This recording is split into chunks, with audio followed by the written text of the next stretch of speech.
2 weeks. That's how long it took for my life to fall apart. 2 weeks for everything I ever loved or cared about to be taken from me in the cruelest way imaginable. And it all started on that hateful plot of land that was supposed to be my family's new home. We'd bought the house a month earlier and packed our lives up in SoCal and moved to Northern California.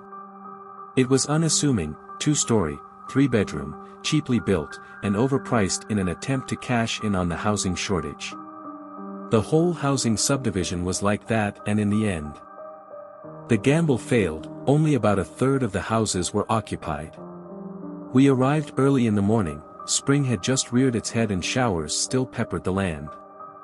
This particular morning a light drizzle had been falling for a few hours. On a front lawn, staring directly at us as we pulled in, was a kid, crying. Even through the rain, I could see from the way his shoulders and chest shuddered. There was a woman standing a few feet away, staring at the boy. "Are you okay?" my fiancée Lori asked, stepping out of the car. The boy, who couldn't have been older than 17, nodded slightly and walked away, pausing halfway down the street to look back and shake his head. The woman, in her 60s, walked up as he strode out of sight and spoke to us. "He's crying for you," she said. "Excuse me?" I asked her. "He's like an omen. I saw him crying a week before my husband went missing. All they found of him was the joint to his index finger. I'd leave and never look back if I were you." "I'm sorry, are you a neighbor?" Lori asked.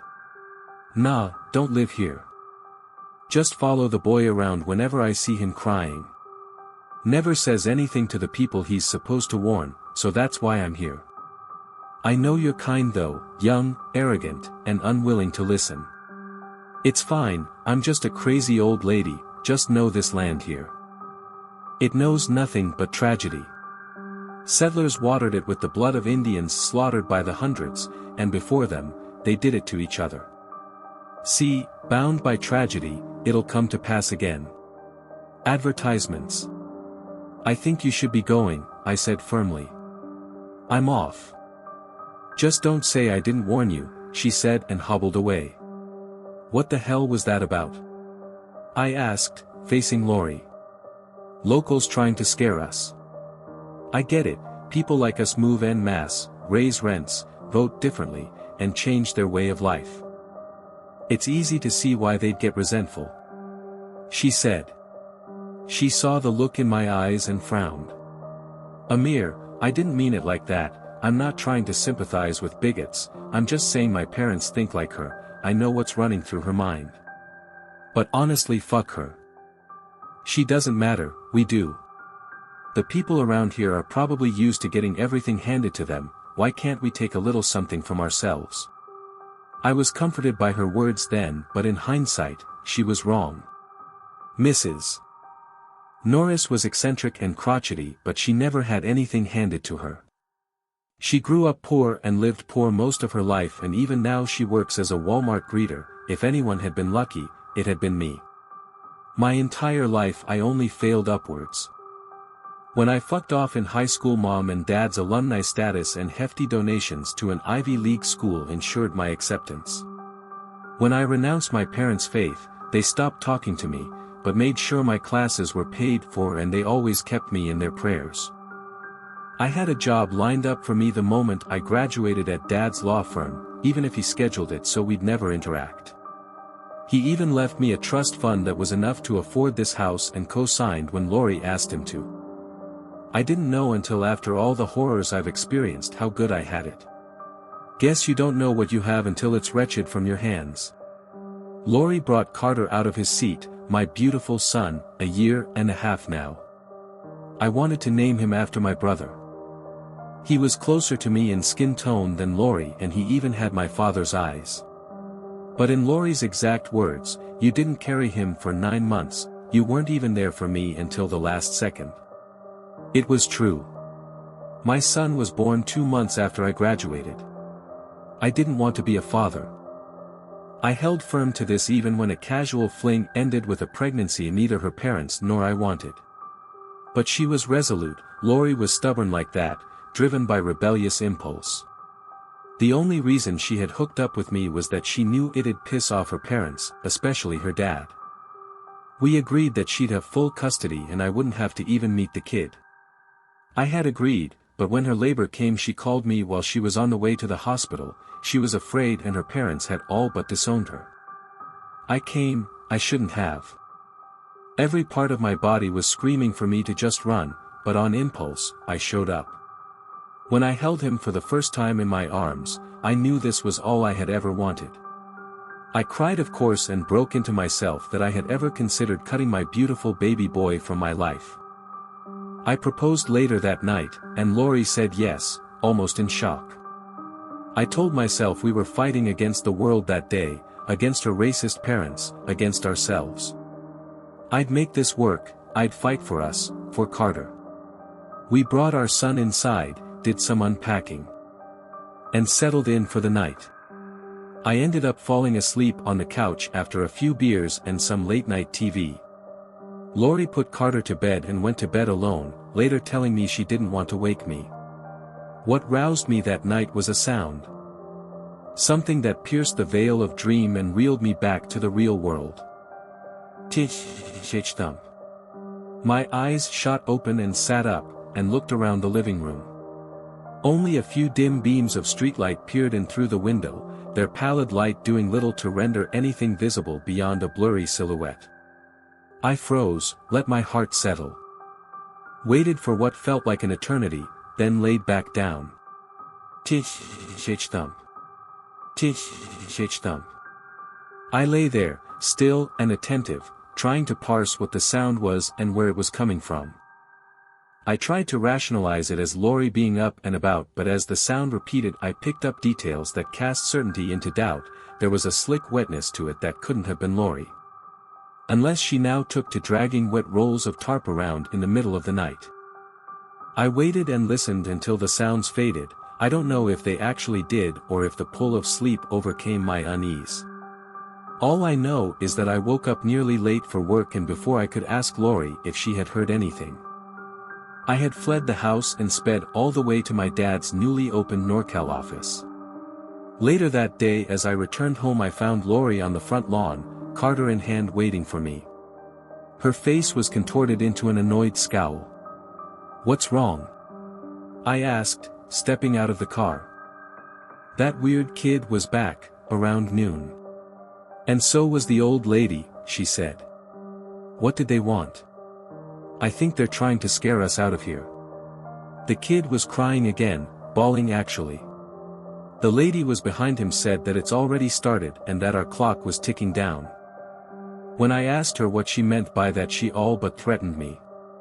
She said, the earth, it weeps and it remembers the cruelties inflicted upon it. You'll see, it'll claim its dues one way or another. I told them I was gonna call the cops and they left, but it didn't sit right with me. They were harassing some of the other neighbors too. And it's just weird. Did the real estate agent say anything about this place? It's an entirely new housing development, there is no history to tell. Why? Did they get to you? No, it's just that last night I heard something. Like a dragging sound.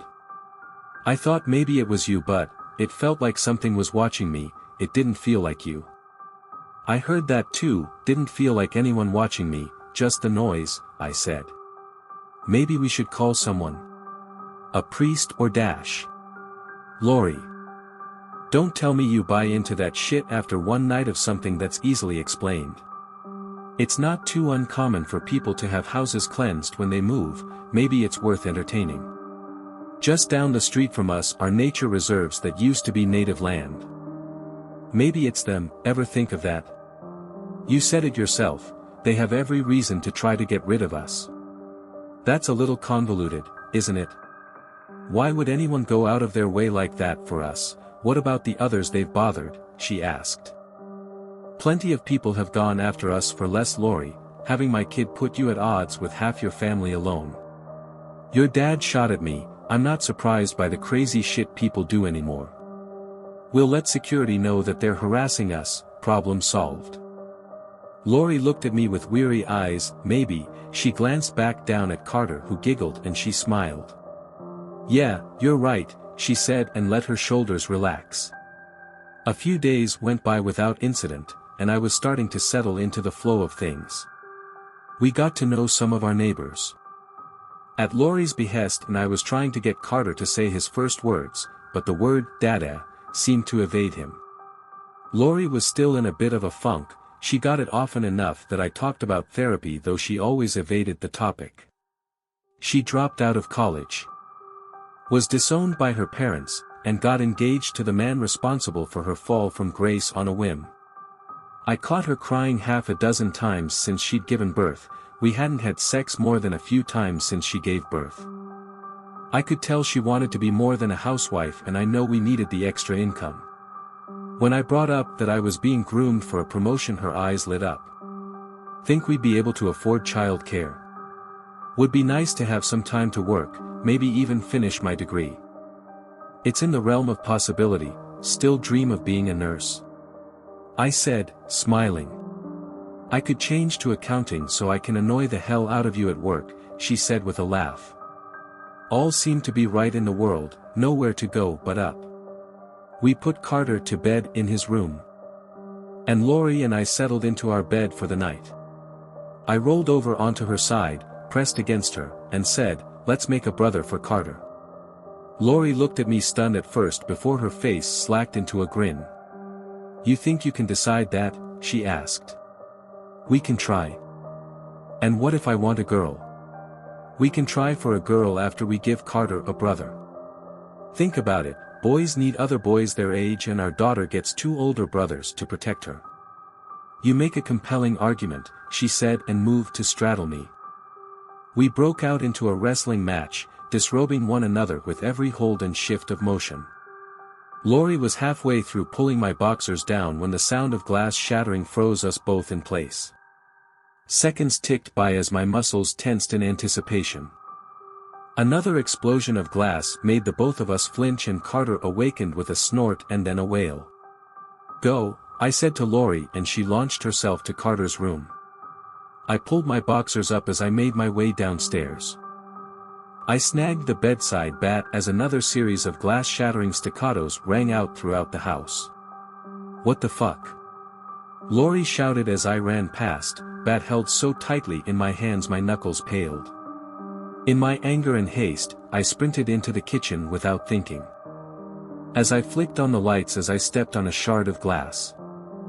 "Fuck!" I yelled as it bit into my flesh.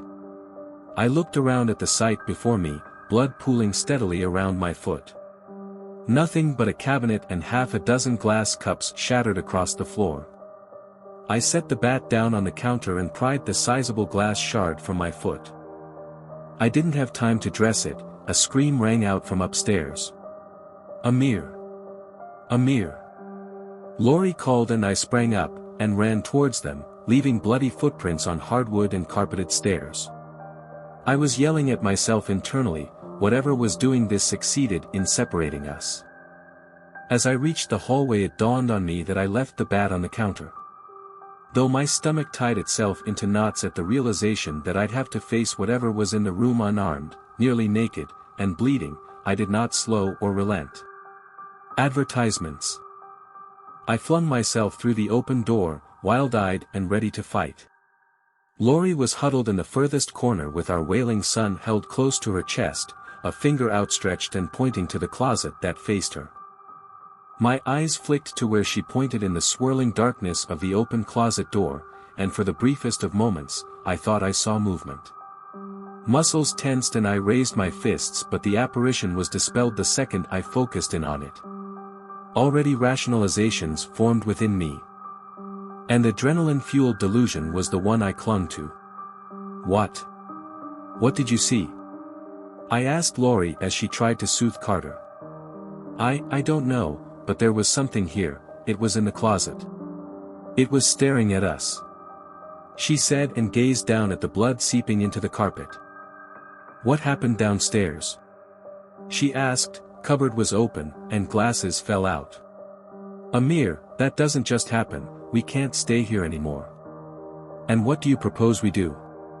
Go to a hotel, put the house on the market, and hope that we scrounge enough to find somewhere else?" Why not?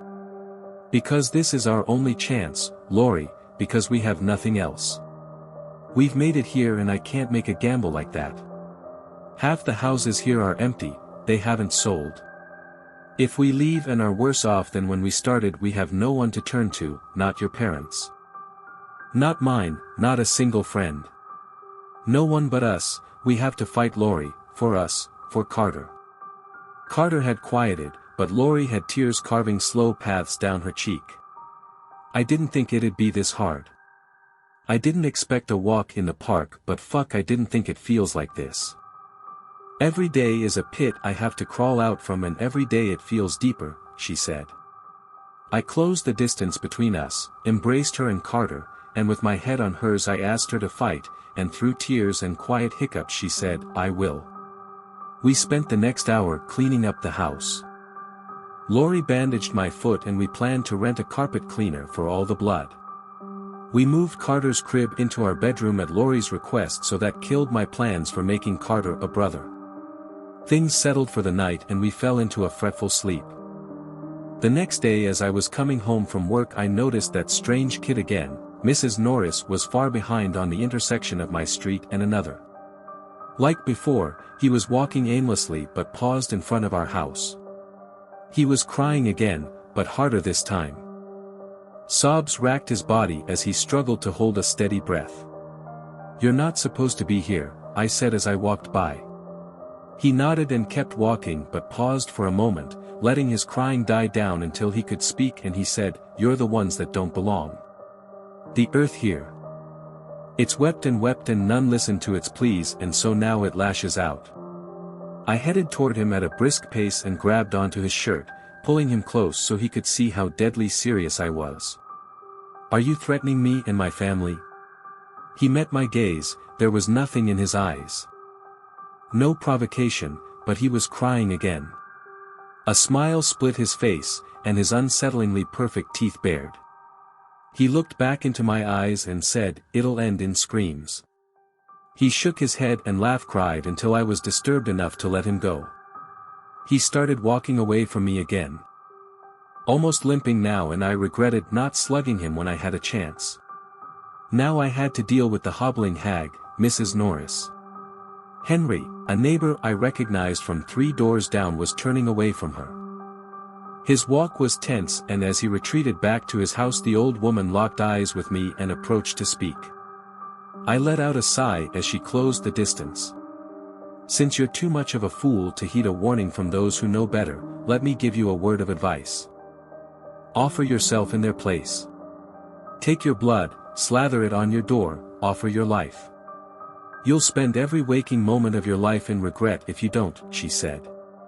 What biblical bullshit are you on about? I won't buy into your madness. My husband and I were planning on starting a family before it took him. I haven't moved forward a day since the day I lost him. That was 17 years ago, and that boy hasn't aged a day since. He knew. Like an angel of death, he knew it would come for me. It took my future, and I've spent every moment I can trying to warn others of what happens when the earth learns to hate, but every single last one of you has been so stubborn. I haven't saved a single one, maybe that's another aspect of its malice. But God, if I don't try, this whole neighborhood will collapse under the weight of its own hubris, please dash. Look, lady, you're obviously struggling with something. I feel for you, but I won't let you project your delusions onto me and my family. I hope you can get the help you need, but stay the fuck away from us. She looked at me, dejected. She turned away from me and hobbled off and said, Fine, in such a hoarse and airy whisper, I almost thought it a phantom. As she rounded a corner and escaped my glare, I felt a sting of dull pain throb through my foot. My wound had reopened and fresh blood flowed and seeped into my shoes and the earth. How was work? Lori asked over dinner once we had settled in. Fine. Bueller's talk of promotions has all but dried up though. I'm sure it'll come up again, you're a hard worker. Advertisements. Let's hope my dad's not in his ear. What about you, how was your day? I asked. Fine, we spent it at the park. We went for lunch and we've just been out and about, seeing the town. You're afraid to be here alone. Why wouldn't I be? Something was staring at me and Carter, it wanted to hurt us. I'm not comfortable here alone. Maybe Mrs. Norris was right. I set down my fork and looked at her. Her face was unreadable, but she wouldn't have said anything unless she was mad at me. Lori, can we not? I'm sorry I wasn't around. I would have loved to spend the day with you and Carter. I'll look into affordable daycare and you can start looking for a job so you can get some time out of the house. I'm sure things will settle in a bit and we'll be better off. Her hand slid over on top of mine and she spoke, I'd like that, and I'm sorry. I shouldn't have been so standoffish. I've been stressed, you've been stressed, it's all been one big ball of stress since we moved in. I'm sure you're right, we'll be fine in the end. Her hand tightened around mine and I maneuvered around so that I could interlace her fingers with mine. Wordlessly we ate dinner, put Carter to sleep, and made love in the next room. When we had finished we lay down to sleep, and in the moments before I faded into dreams I thought that despite it all, I truly was a lucky man. Thump. My eyes flung open as I jolted awake. My heart raced as my eyes darted around the room scanning for movement. Why tonight of all nights, I couldn't help but mutter under my breath. Only a pale beam of moonlight streamed in through a parted curtain, a silver sliver cleaving through the dark of the room. Nothing. It had been nothing, I tried to tell myself. Thump. The sound was closer than I had ever heard it, I even picked up small details. An organic squelch, wetness, a small raspy moan. It was in the room with us, it was moving closer. I sat up, causing Lori to stir. My hand reached for the bat by the nightstand, and at the same moment, a desiccated arm reached through from the darkness and planted itself firmly in the beam of moonlight. Its hands rested upon what I now realized was a bloody pulpy mess. I brought the bat to my chest and watched in horror as it dragged itself into view. A bone-white and withered naked woman, her eye sockets empty in void black. She strained and flexed as she scraped her crotch along the floor, leaving bits of skin and sinew, all the while making that damned sound, th, and her hand came down to with force, thump. She turned to face me, wiry white hair parting so I could see her lipless grin. She turned away and continued to drag herself across the floor, deepening the gash. How long had she been at it before I awoke? Th. Lori jolted awake and gasped at the sight, a scream caught in her throat. She turned to look wild-eyed at me, and the fear in my eyes caused her own to deepen. Thump, and the woman was in the veil of darkness once more. But through it, we could still see her silhouette and burning grin. I started to get up, to confront her when the temperature of the room dived. In a split second my heavy breath was visible in quick bursts of white vapor. A crack reverberated through the house and the long gash on our floor split open. The dimensions of the floor warped as a giant, pockmarked skull crowned. It must have been as big as our bed, and it kept pushing and jerking until finally, it broke free. A giant head from the neck up was staring at us, mummified skin yellowed like ancient papyrus. Its visage was harsh, angular, and skeletal. Holes and lines, rimmed with blackened flesh, scarred every inch of its skin. Slowly and methodically a giant hand slid out from the gash, inching towards Carter's crib. Slow lurid movements as the hand snaked across the air and into the crib. My body was a cage, and from it, I screamed with all my might, and yet it made no sound as the ragged fleshy fingers curled around Carter and hoisted him up. Lori screamed, Carter wailed. And something clicked into place, an ancient instinct, a righteous gene. I slid the covers off and held the bat out. I'd fight, I had no other choice. The hand paused and the head's attention shifted to me, and it blossomed. Every hole in its skin was now filled with the hateful glare of an eye, hundreds of them. Every line split open and a black tooth smiled, grinned, with its whole being this thing was grinning at me. I understood it then, the depth of its rage. It all unfurled and wrapped around me and sank its blackened teeth into all the bravado and fatherly instinct within me until it shattered. It hated me, Lori, Carter, us, it hated all the world, and it would consume all it could in its wrath. The bat fell from my hands as my body went limp, and it opened up its mouth. The black pit of its gullet stared into me, and I was sinking in its pitch. An ear-splitting shriek dragged me back out into this world, and I watched in agonized slow motion as it brought the hand it held Carter in closer and closer to its mouth. I wanted to scream, wanted to stop it, wanted to close my eyes, but I only watched as this emanation of hatred brought my son to its lips, and took a bite. The crunch is seared into the very core of my being. I'll never forget, no matter how hard I try. A pitiful cry that never truly formed clicked in my head, and a crimson curtain fell. 1,000 tongues, 1,000 mouths all opened and clashed against each other to lap up the blood of my son, the blood of me, and Lori. Our entire history, our future, gone. The hand pulled back, twisting as it did. The sound of small frail bones breaking and flesh tearing echoed throughout my entire being, and still, I couldn't look away. It took 2 more bites for it to finish, and it made sure to take its time chewing. When it finally swallowed, it pursed its lips at me. Smile stained red, and dove into the gash. It sealed itself and returned to the pulpy stain it had originally been, now with a few more blood stains. My ears were ringing, my screams, Lori's, the whole neighborhood was shrieking out into the night. In the corner, the naked woman watched us as we shrieked ourselves raw until she too faded into the blackness. Dawn came a few hours later, but night had been lit by the blues and reds of police cars. I saw that strange kid amongst the crowd of people. He wasn't crying anymore. His eyes were empty and solemn, but the grin he had flashed me the day before was still carved into his visage. Mrs. Norris was at his side, our eyes locked, and an understanding was shared between us. She shook her head, wiped a tear from her eye, and turned to leave. Everyone had lost someone that night. Coraline, a widow, was never found, only an empty house and a blood stain. Joshua, a single father, awoke to his daughter's room empty except for the fading silhouette of a woman hidden within a dark corner. Henry only ever had himself and his dog.